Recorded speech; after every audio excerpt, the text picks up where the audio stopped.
धर्म भी मैं हूँ, अधर्म भी मैं हूँ। मैं हूँ इस धरती का भगवान, सर्वशक्तिमान भगवान कंस। कंस महाराज की दंड व्यवस्था में बाधा पैदा मत करो। यशोदा के होते हुए बच्चों को कोई कुछ नहीं कर सकता। अब बच्चों के साथ ऐसी नीचता, ऐसी यातना। महाराज वासुदेव महेशमती मथुरा की सीमा पर मेरी प्रतीक्षा कर रहे होंगे। देवकी, मेरा ऐसा विचार है कि इस तरह विवाह करने से पहले क्या हमें एक बार महाराज कंस से बात नहीं करनी चाहिए? कंस के अत्याचारों के कारण इस समय संसार में समस्याएं उत्पन्न हो गई। महेशमती के राजा वासुदेव और मथुरा की राजकुमारी देवकी का शुभ विवाह भगवान कंस के सानिध्य में बड़ी धूमधाम से मनाया जाएगा। कंस ये स्वयं भी नहीं जानता कि इस विवाह के द्वारा वह अपने ही सर्वनाश की अग्नि प्रज्वलित कर रहा है। फेरे आरंभ किए जाएं। हमने देखा था सपना जो पूरा आज वो हुआ है।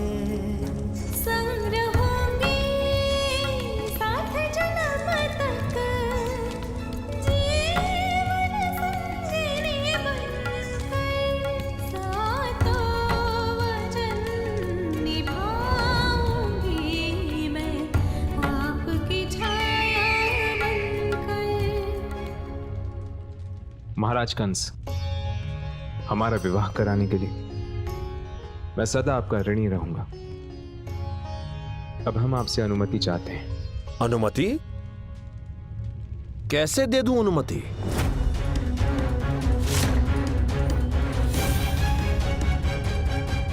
अभी तो बहुत सी रीतियां शेष हैं। डरने की आवश्यकता नहीं है वासुदेव।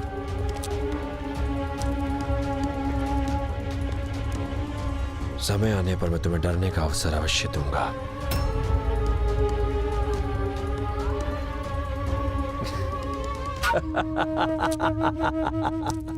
इस संसार में अपने जीवन के पश्चात मैं यदि किसी को प्रेम करता हूं तो वो है मेरी प्यारी बहन देवकी। इसलिए भगवान कंस अपनी बहन देवकी की डोली अपने हाथों से विदा करेंगे। भगवान कंस की जय। भगवान कंस के भक्तों की जय।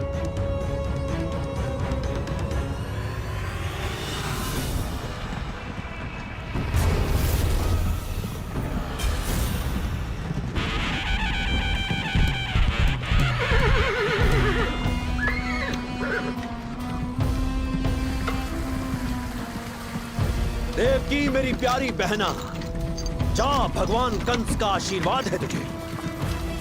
तू 7-8 बच्चों की मां बने और फिर तेरे बच्चे मुझे मामा मामा कंस मामा कहकर पुकारें और फिर मैं उन्हें उछाल उछाल कर गोदी में खिलाऊंगा।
अत्याचारी अधर्मी कंस, तेरे पाप कर्मों ने तेरे सर्वनाश का चक्र आरंभ कर दिया है।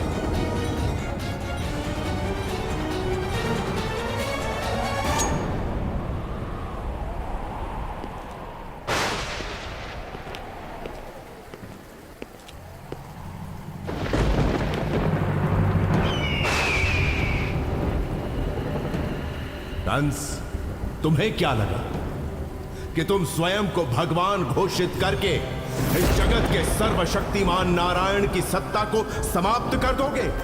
नहीं कंस, कदापि नहीं। तुमने जो भी अपराध किए हैं उनका दंड केवल मृत्यु दंड है। तुम्हारी बहन देवकी की कोख से ही तुम्हारे काल का जन्म होगा। देवकी का 8वां पुत्र तुम्हारी हत्या करेगा कंस।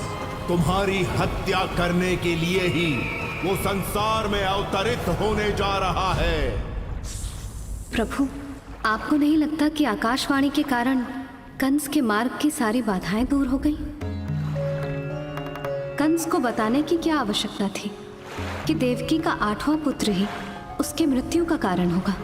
देवी, किसी भी मनुष्य को तब तक नहीं मारा जा सकता जब तक कि उसकी अंतरात्मा में मृत्यु का भय ना हो।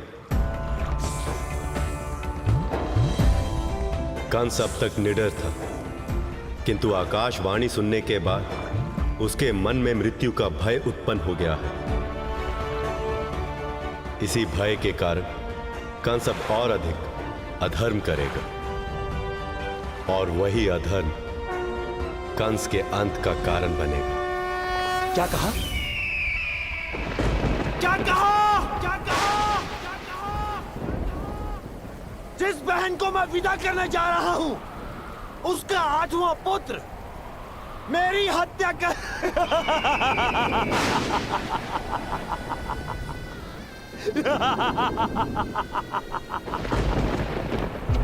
ये देवता भी कैसे कैसे परिहास करते हैं। आकाशवाणी मुझे मारने की, भगवान कंस को। जो अपने पिता को बंदी गृह में डाल सकता है वो कुछ भी कर सकता है। मुझे सावधान रहना होगा।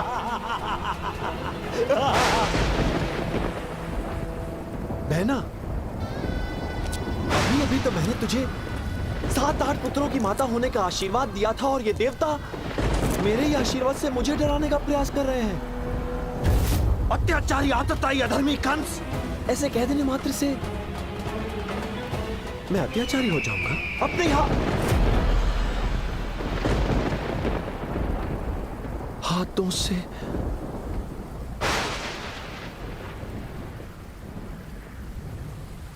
अपनी प्यारी बहना की हत्या कर दूंगा।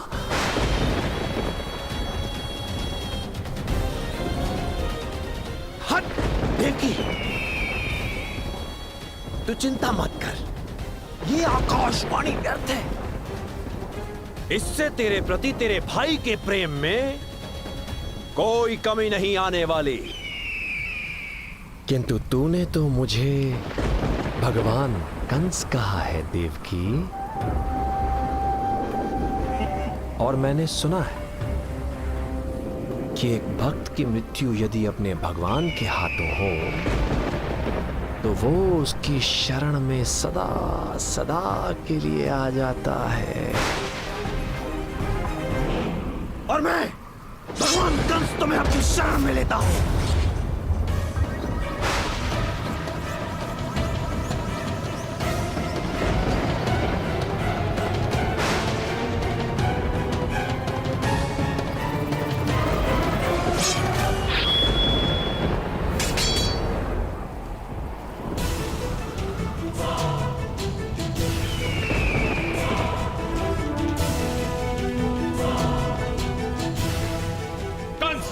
देवकी अब सिर्फ तुम्हारी बहन ही नहीं, मेरी धर्म पत्नी भी है, और अग्नि को साक्षी मानकर मैंने इसकी रक्षा करने का वचन लिया है। हाँ, मैं भी साक्षी हूं तुम दोनों के अग्नि फेरों का। एक साथ जीने मरने की शपथ ली थी तुम दोनों ने, एक साथ जीना मरना। भला ऐसा कहीं होता है कभी? वासुदेव, मैंने तुझसे कहा था कि मैं तुझे डरने का अवसर दूंगा। अवसर का लाभ उठा और भाग जा महेश्वती। अपनी पहली पत्नी के साथ जीवन का आनंद मना, भूल जा देवकी को। अन्यथा उसके साथ साथ मुझे तेरा भी अंतिम संस्कार करना पड़ेगा। मुझे अपने जीवन की चिंता नहीं है महाराज कंस, किंतु मेरे जीवित रहते देवकी का कोई तनिक सा भी अहित नहीं कर सकता। ये तेरी अज्ञानता है वासुदेव, जो तू अपने भगवान से युद्ध करने की चेष्टा कर रहा है। किंतु कोई बात नहीं, भगवान तो दयालु होते हैं, अपने भक्त को अपनी शरण में ले लेते हैं।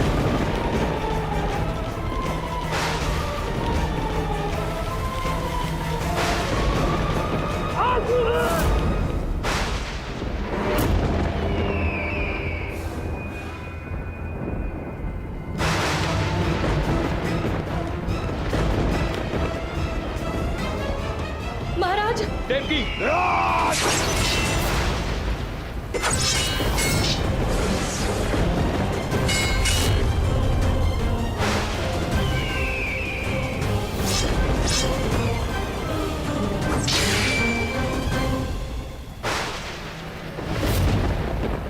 लगता है भगवान कंस की तलवार में अब धार नहीं रही।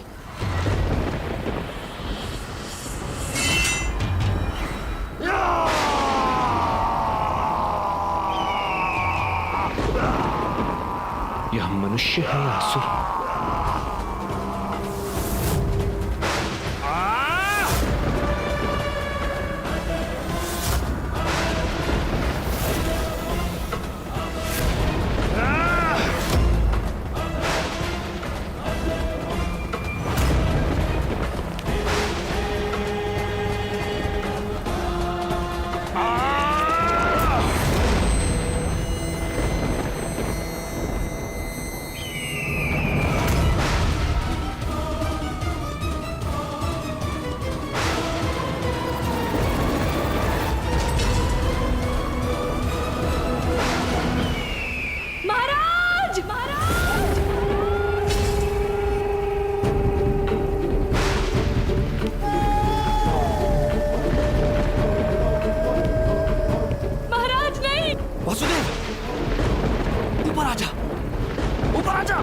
देख, मैं तेरी पत्नी की हत्या करने जा रहा हूं।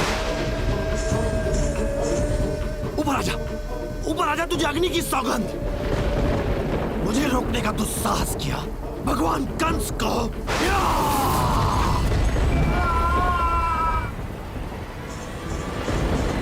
महाराज, महाराज। मैं जानता हूं देवकी, तू क्या कहना चाहती है। तेरे कहने पर पहले भी मैं इसे जीवन दान दे चुका हूं, पर जिसकी नियति में ही मृत्यु लिखी हो, स्वयं भगवान भी उसकी रक्षा नहीं कर सकते। महाराज,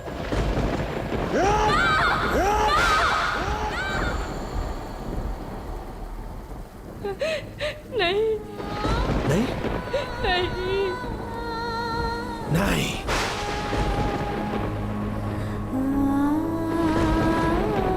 अब भगवान कंस तुम्हारी हत्या नहीं करेंगे, तुम्हें मुक्ति देंगे, पूरी प्रजा के सामने मुक्ति देंगे। देवकी! कंस, छोड़ दे इसे। कंस!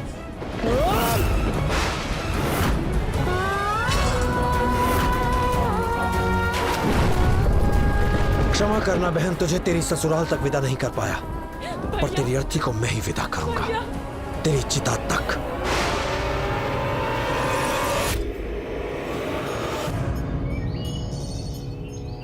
भरी भरी माखन बाटती, तुम भी खाओ। द्वार बुलाए, और तुम भी। इतना सारा माखन? अब तुम लोग जितना चाहो उतना मक्खन खा सकते। चलो खा।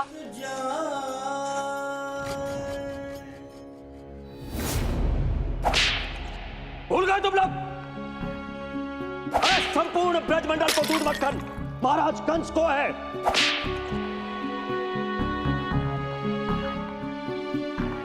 क्या हुआ? तुम लोग माखन क्यों नहीं खा रहे? खाओ माखन। मैया, हमें ये माखन का लालच नहीं करना चाहिए, क्योंकि माखन के हर एक और पर भगवान कंस का अधिकार है। नहीं नहीं, ऐसा नहीं है। तुम लोग क्यों उठ रहे हो? बच्चों, बच्चों सुनो, तुम्हें डरने की आवश्यकता नहीं है, मैं हूं ना। नहीं मैया, हम नहीं खा सकते। बेटा, मैं कह रही हूँ ना, कुछ नहीं होगा। थोड़ा सा खा लो। नहीं, खा लो। नहीं, तुम खा लो, नहीं। थोड़ा सा खा लो, कुछ नहीं हो। लो, सुनो ना बच्चों, सुनो ना बच्चों। जिसकी अपनी कोई संतान नहीं, उसके मन में दूसरों की संतान के लिए इतनी पीड़ा।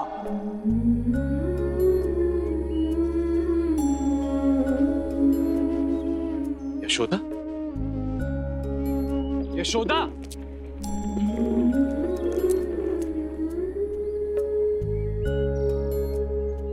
क्या हुआ यशोदा? तुम ठीक तो हो? मुझे ही बच्चों का ध्यान रखना नहीं आता, इसीलिए ईश्वर ने मुझे कोई संतान नहीं दी। नहीं यशोदा, तुम जो सोच रही हो वो गलत है। अरे तुम में तो इतनी ममता है कि तुम किसी पौधे को एक बार सींच दो तो वो जिंदगी भर नहीं मुरझाएगा। यदि यही बात होती ना तो आज ग्वाल बाल मेरे हाथ से माखन खाए बिना नहीं जाते। वो ग्वाल बाल तुम्हारे प्रेम के कमी के कारण नहीं, अभी तो कंस के भय के कारण वो माखन नहीं खा कर गई। यदि मेरा लल्ला होता ना तो वो किसी से नहीं डरता, और मेरे हाथ से माखन अवश्य खाता।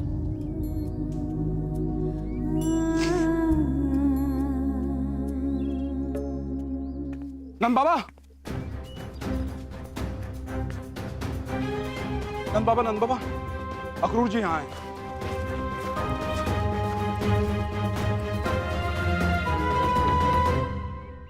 प्रणाम नंद बाबा। अक्रूर जी, ये मैं क्या सुन रहा हूँ कि कंस ने देवी देवकी और मित्र वसुदेव को बंदी बना लिया है। केवल बंदी ही नहीं बनाया नंद बाबा, मथुरा की प्रजा के सामने महाराज वसुदेव और महारानी देवकी की हत्या करने वाला है, हत्या करने वाला है।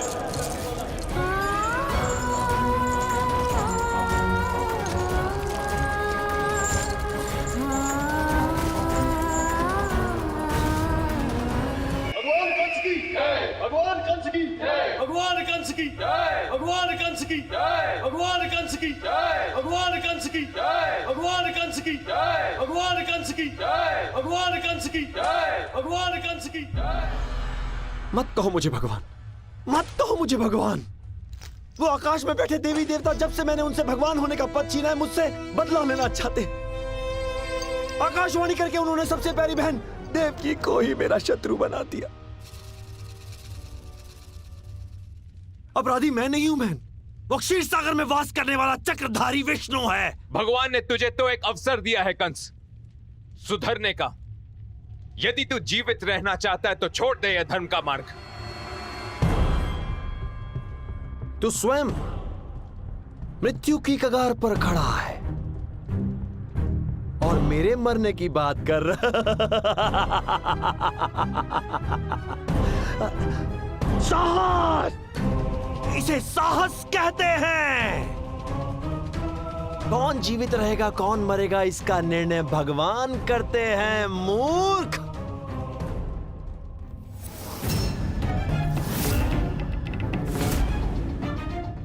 महाराज वासुदेव को इनके साहस के लिए पुरस्कार प्रदान किया जाए, अर्थात मृत्यु दंड प्रदान।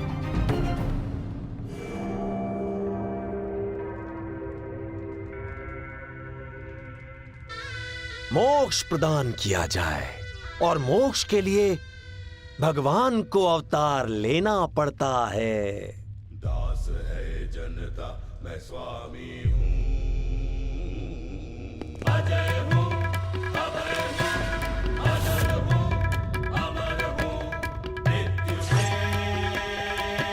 अवतार है। भगवान ने अवतार ले लिया।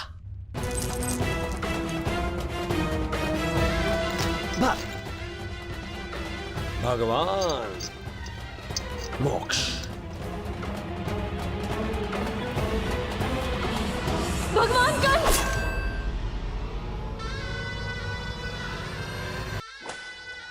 भगवान कंस, इन्हें छोड़ दीजिए। मेरी साहसी बहन, कंस के महल से भाग जाने वाली मेरी बहादुर बहन, मेरे शत्रु से प्रेम करने में डर नहीं लगा। फिर भैया से कैसा डर? मैं तुझे वचन देता हूं मेरी बहना कि तेरे जीवन का अंत इतने प्रेम से करूंगा, तेरी मृत्यु का तुझे पता ही नहीं चलेगा।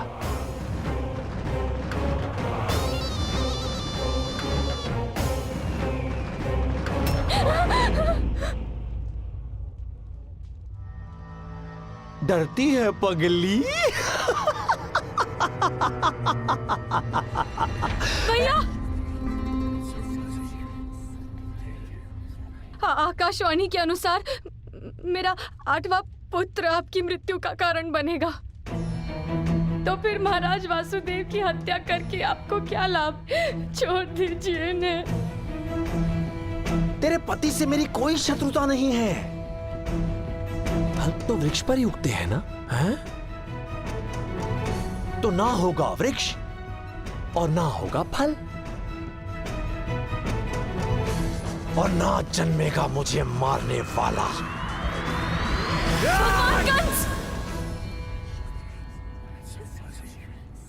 और भी कुछ कहना है?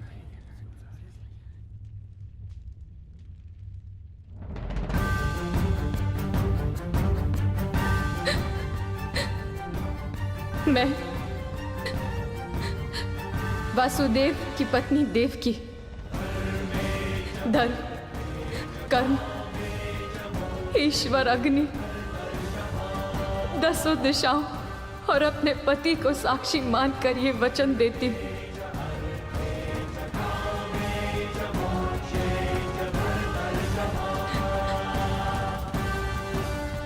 कि मैं अपनी 8वीं संतान जन्म देते ही स्वयं आपको सौंप दूंगी। नहीं, नहीं।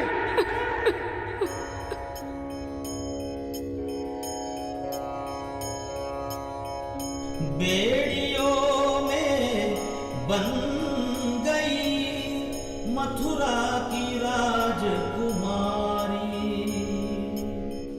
जिन